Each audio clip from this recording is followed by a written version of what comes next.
Para sa ilang residente ng Nueva Ecija, ang bagyong Lando na Dimano ang pinakamatinding bagyo na tumama sa kanilang lugar.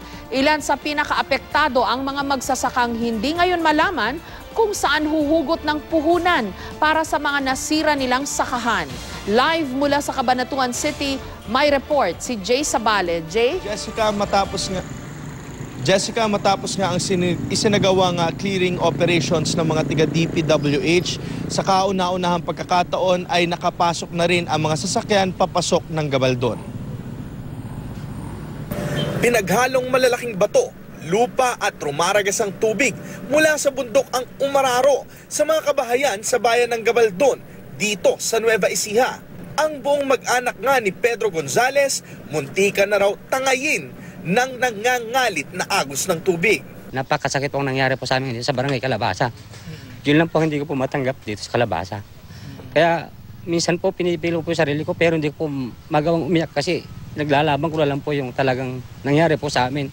Sa tala ng lokal na pamahalaan, 3 ang sugatan at nasa halos 8,000 residente ang apektado ng bagyo.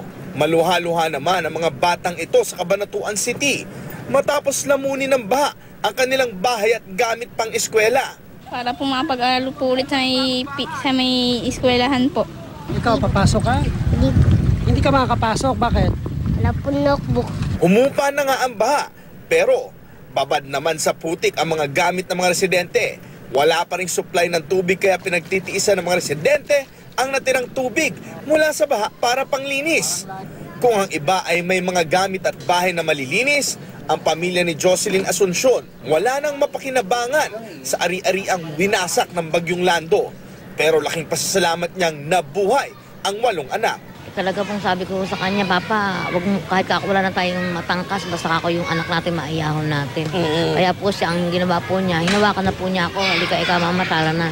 Basta kapitan mo lang ikaw magbuti yung bata. Hindi direktang dumaan ang bagyo sa Nueva Ecija, pero itinuturing ito ng maraming residente na isa sa pinakamatinding bagyo na tumama sa kanilang komunidad. Ang mga magsasaka rito, lubog na nga sa baha, hindi pa magkamayaw kung saan huhugot ng puhunan para sa kanilang mga nasirang sakahan. Malaking epekto sa amin ito dahil yung mga bukid, isa pa, na nangasira, nalubog, mga sumasapaw. Dahil maaari na nga makapasok ang mga sasakyan kanina sa Gabaldon, sa kauna-unahang pagkakataon nga nakapagpadala ng mga relief goods itong provincial capital.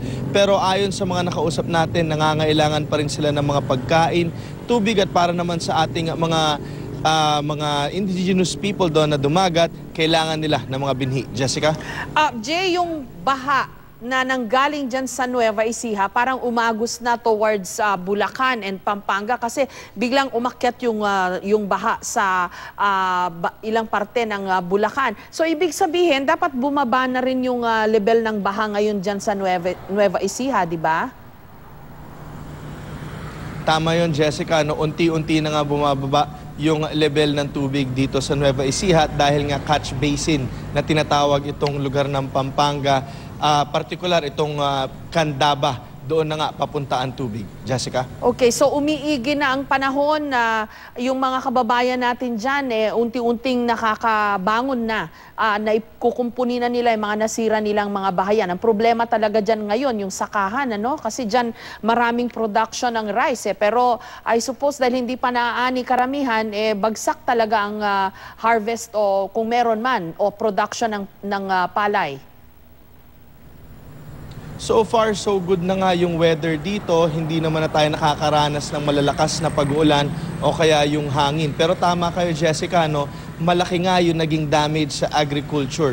Doon lamang sa Maygapan, nasa 85% ng kanilang agriculture lands yung nasira. At yun nga, katulad ng mga nakausap nating mga indigenous people dito, yung dumagat. Ang kanilang kabuhayan ay yung kanilang mga crops, no? At sabi nga nila, nasira ang mga ito at humihingi sila ng tulong na kung maaari, may magbigay ng mga bagong binhi sa kanila. Jessica? Maraming salamat sa iyo, Jay Sabale.